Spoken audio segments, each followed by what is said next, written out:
should I say? Hey, y'all. We're in Nashville. All right, I'm going to try to bring some energy today. So my name is Kyra Wells. I'm a designer and a community leader from Cleveland, Ohio. And I'm going to share with you all my story on how I became a designer, some of the challenges I incurred as I was coming on this journey, and some lessons I learned about the way. How does that sound? Sounds okay? Okay, cool. So, as I said, I'm a designer, community leader, been doing design for a while, but before I did that, I was this girl here, where I like to draw, I like to paint, I like to use anything I could get my hands on, whether it was pens, pencils, popsicle sticks, I just wanted to create. So I knew one day, when I took a job, that I was gonna be a creative. I wasn't sure what that would look like right away. I thought maybe I would be an architect, maybe a baker, maybe even a fashion designer. In fact, I tie-dyed that shirt that I have on right there in that photo. I did that myself, and I was quite proud of it. So when I became of age, I went on to my local community college, and I took some drawing classes. And I was really enjoying learning about shape and form and shadow and lighting and all of that sort of stuff, when one day a professor from another class came into the room, and he walked over to me and he said, "Hey, have you ever thought about taking a graphic design class?" I said, "No, but why not? I'm a creative. It didn't matter what I was doing as long as I was creating in some way."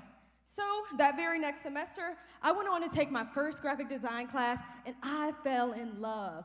Graphic design became my new favorite class.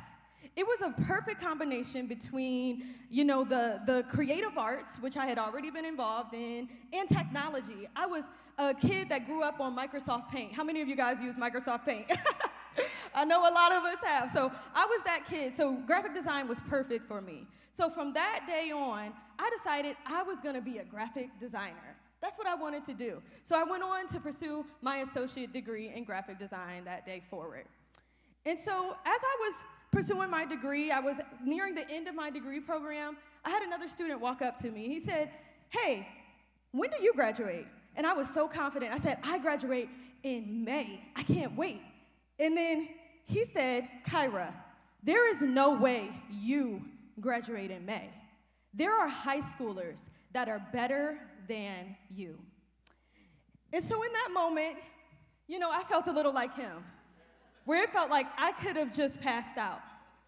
I felt like the wind had just gotten knocked out of me, because how could someone diminish the time, effort, and excitement that I felt for being a creative? I had always been a creative, and no one had ever questioned me about it or told me that I wasn't good at it. So that day put a lot of doubt in me. I had a lot of imposter syndrome going forward. The rest of that semester, that was the only thought that was going in my head, that there are high schoolers that are better than you. And so even now for me, I was like, okay, since you're telling me there's somebody better than me, that means design is no longer me just creating. It means it's a competition. I have to be better than the next designer, because no one could ever tell me that ever again. So that day forward, I was like, okay, bet. You saying somebody's better than me? I'm gonna be better than the next designer. However, that mindset just put pressure on me. So even as I went on to pursue my bachelor's degree in graphic design at Cleveland State University, that mindset of there are high schoolers that are better than you, it stayed in my head, and during every class and every single critique. And I just lived under intense pressure. Design no longer was fun. I was no longer that excited kid who was creating. I was now a college student who was entering the world under pressure. And so even as I went on to graduate with my bachelor's degree from Cleveland State University, I graduated in 2020, and we all know about 2020. It was the pandemic, right? So I'm sure you all have your pandemic stories. So for mine, I was graduating, and I found myself in yet another competition. And this time it was for a job. And we were facing an uncertain job market at that time. I was remembering how jobs were getting pulled faster than they were showing up. And I remember how I was sitting, and I just began to feel so much doubt. Those thoughts again, if there are high schoolers that are better than me. Now it was other schools that were better than me. From around the country were better than me, right? My students in my class, they had better portfolios than me. That was the only thing I could think about. But there was this one day where I was like, okay, I need some help. I can't sit in my mess too much longer. I need to get some help. So I reached out to a mentor of mine. She's somewhere here, Jacinda Walker. And we had a conversation over Zoom. And I remember she gave me this really amazing piece of advice. She said, Kyra, how do you expect to show gratitude when the new opportunities, how do you expect to appreciate the new opportunities when they come if you never show gratitude?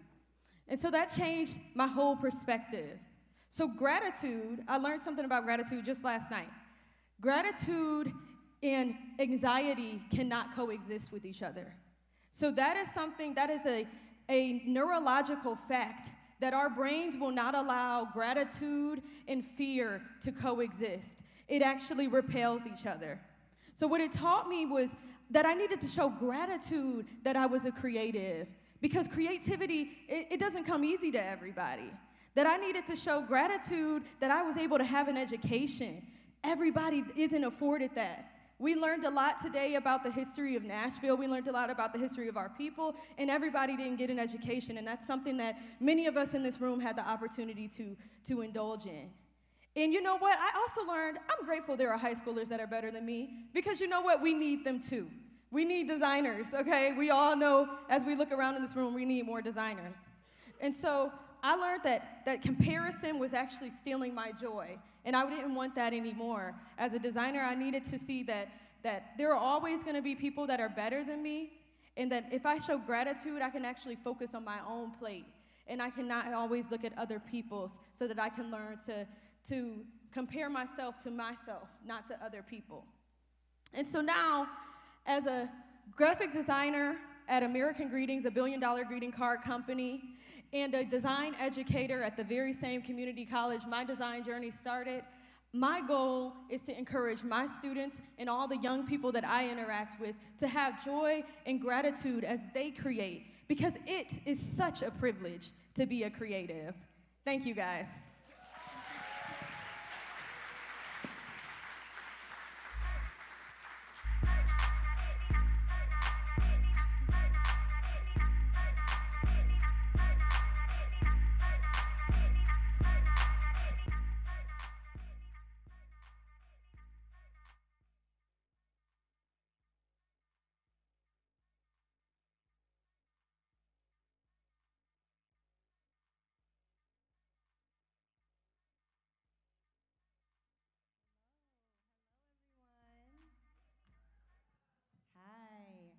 Hi. So I saw you guys saw a couple of slides already, but let's pretend y'all didn't see that. So yeah, my name is Sophia Little. I'm so happy to be here speaking with all of you today at Tennessee State. I'm an art director, I'm a photographer, and I'm currently working as a senior graphic designer at Essence Magazine. Thank you. So I want to start off by showing you all some of my work. I've worked on campaigns for Saish, Allison Felix's sneaker brand. Here are a couple slides from that. And some of your favorite, I hope, Essence covers like Cardi B, Meg Thee Stallion. And currently I have some images on view at the Contemporary Arts Center in New Orleans. So yeah, but before I was a professional, I was a student at Syracuse University. Graduated quite a while ago, so I won't tell you when.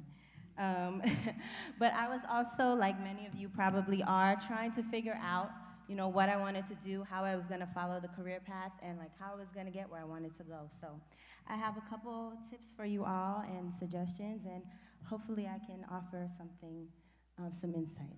So my first tip for you all is like to follow your interests. So I grew up in a family of artists. My father, as you can see here, is a painter, and my mom is a writer. So I was always around the arts, right? But I never really got into it until I got into college. It was around 9th grade that I did this ink print, and my parents were like, okay, yeah, no, you gotta take some classes because you're not about to let this go to waste. So I started with ink prints, and I went on to painting. Then I got into like mixed media, transfer prints, and then I finally got into drawing, and luckily I got better at it. And then in college, I started like a woodworking class. So for me, like finding my interest was really about casting a really wide net and trying to find something that I was interested in. And ultimately, I landed on photography. So here are some of my photos. And for me, the thing that was really kind of like the light bulb moment for me in photography was realizing that this was a discipline that I was really interested in and trying to find new ways to create with it. So my second tip for you all is to get inspired and find also what inspires you. So for me, one thing that I really am inspired by is my community. I'm inspired by social justice and also like art and fashion. So here's a project that I wanted to kind of talk you all through that I did for Essence. It was our 2020 Essence Festival. And if you all remember what was going on in 2020, it was a lot. So this was our festival. It was, how many of you have gone to Essence Festival before? Yeah. So Essence Festival is a cultural festival. We usually have it in person, 4th of July weekend. But this one, since it was in 2020, we obviously had to pivot, and it became a virtual festival. So what was going on in 2020, right? We had our Black Lives Matter protests, we had the riots, we had people in the Black community fighting for equality and justice, and we also had a COVID-19 pandemic. So what we were tasked with for this project was, to think about like how we could combine all three of those things. So as the art director for this project, what I really wanted to do was focus on ways to incorporate all three of those things. So you might see the Angela Davis reference here in the face on the poster. There are some doves, there's some nods to freedom and Black Lives Matter. So the thing that really I referenced in starting on this project was like protest posters. And I tried to think of ways that I could incorporate past art into the present and also create a really interesting message for the consumers that we were trying to reach. So here also is our promotion video that went along with it. Oh, I don't know, is there a way we could play the sound? Well, if not, just use your imagination. But yeah, you can see, some of the themes here, right? Recurring themes that we kind of see in our community. And also thinking of ways that we can uplift one another is super important for me for this campaign.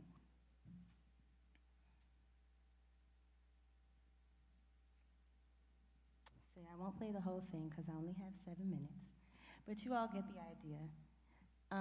So yeah, another thing that I think is really important when you're thinking about inspiration and ways to get inspired is keeping a visual diary.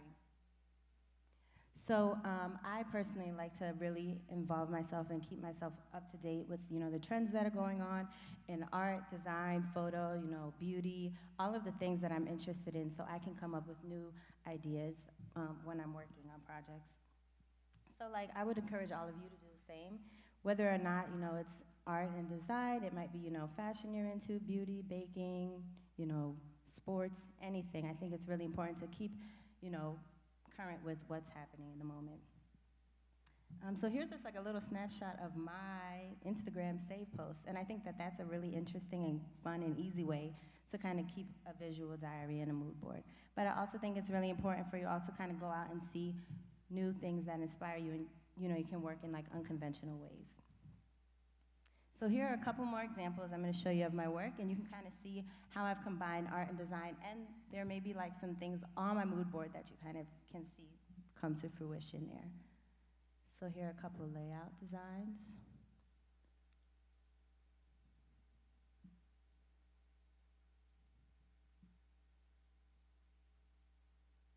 Yeah. So the last thing I'm going to leave you all with today is to find your group. Ooh, I'm running out of time. Well, find your group. It's really important. There are only 3 to 5% of black designers in the industry, so it's really a white predominated industry. So I just encourage you all as you're going through the industry to find someone and take them up with you. You know, create space for yourself and create space for someone else who, you know, is around you. Thank you all so much for having me.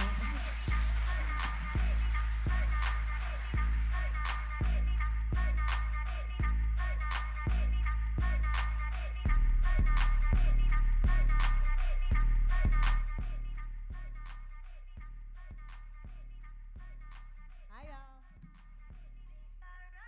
That was a little whack. I'm gonna ask y'all again. Hey, y'all. How are you doing? All right, great. If y'all good, I'm better. So, my name is Andrea Campbell. I am the designer, founder of Pantora Bridal, Pantora, and the first collaboration, and I have the first collaboration with Amazon Fashion called Terea. It's Amazon's first co-brand. I am a dreamer, as you all can see. Do we have any dreamers in the room? See, I love that. I love that you all are not afraid to be called dreamers. I'm gonna get real comfortable real quick over here. We're gonna pretend like we're having a conversation. So I love that you all are not afraid to be called dreamers, because once upon a time, dreamers were almost a derogatory saying. Like, people would say, oh, you're a dreamer because you had your heads in the stars or your heads in the clouds. But now people aren't afraid to dream. Dreamers have big ideas. What I always say is that I dream in reality.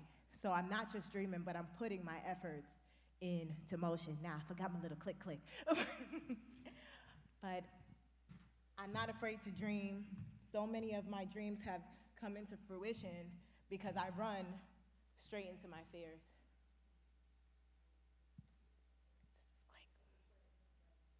No, I was clicking the wrong button. Okay, so I want to talk about personal path and why it's really important to carve out your own personal path. It's exceptionally important to recognize that you can be inspired by someone's journey, but you shouldn't duplicate it, because your journey is just impossible. It's impossible for you to duplicate someone else's journey. I graduated college and essentially started my business before I ever graduated. And I never give people that advice. I always tell people, make mistakes with other people's money. I never tell people to quit their jobs and run off to their dreams. I just won't do it. I'm not saying it won't work. It's just never gonna be the advice that I give someone, because I don't think that you can duplicate someone else's journey. I think that you have to be able to pick up on your own blueprint. So I'm gonna talk a little bit about my journey.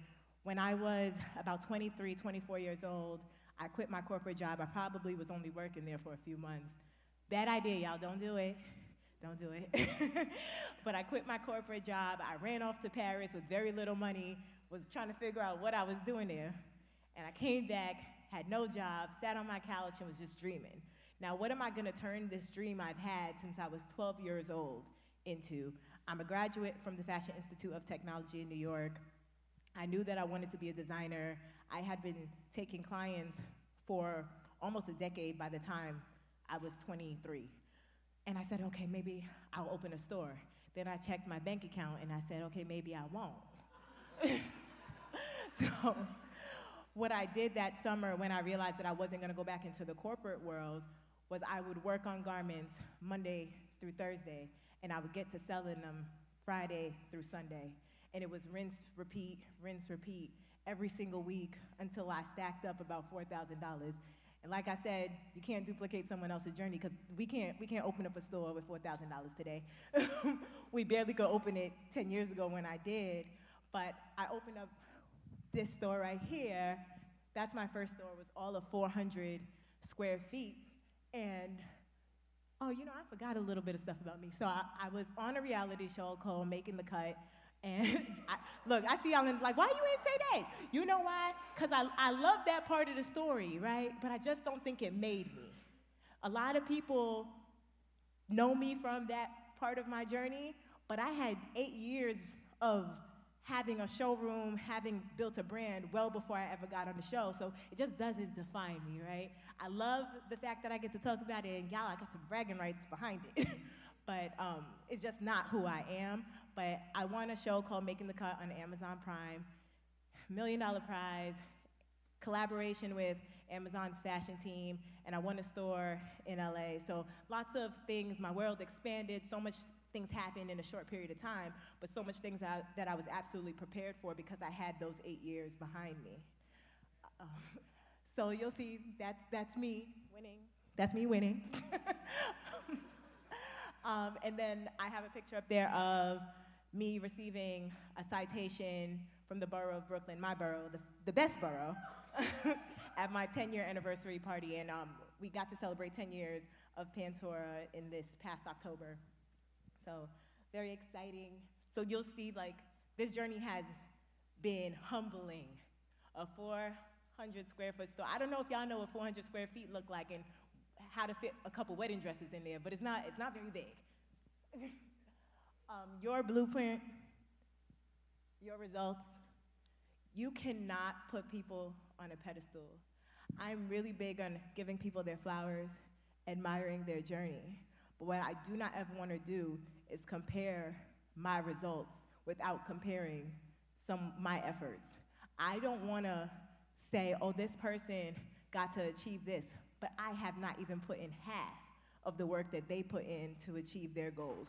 So just be really mindful that as you strive to reach a goal or to beat the competition, make sure you're putting in just as much work or more than the competition. We can't compare one and not the other. So we got real humbling beginnings, y'all. So before I opened Pantora Bridal 10 years ago, I was selling wedding dresses in my basement apartment. I would try to get boutiques to come visit me because I really wanted to see my dresses in stores. That was my big dream, like, please, please, just pick up Pantora. I want brides to be able to shop a Black bridal designer because there were few, still very few in the mainstream industry. This is right before I opened the store, like a few months before I opened the store. And this is my showroom today. I recently purchased about almost 2 years ago, I purchased 3/4 of a Brooklyn block, and we opened our headquarters. So now we have, thank you. So now we have 12,000 square feet owned by Pantora Bridal, 100% Black owned. We employ over 15 people. We're sold in several stores across the country, including Kleinfeld's, which is the largest bridal store in the United States. So when I say we're doing the damn thing because we chose to do something, period.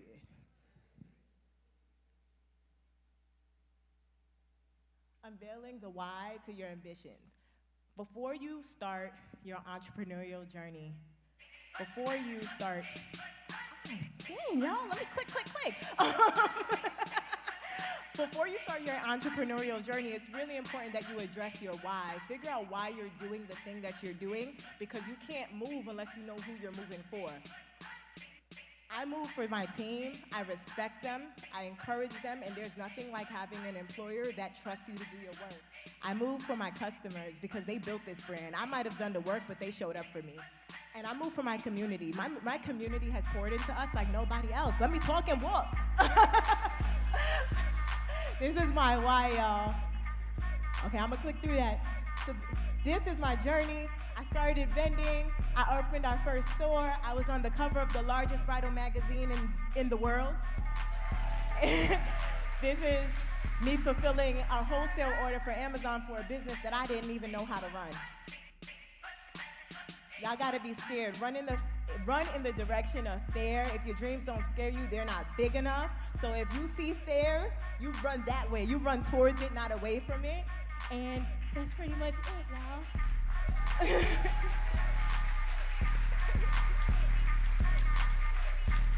All right, we're gonna do break. Are we gonna do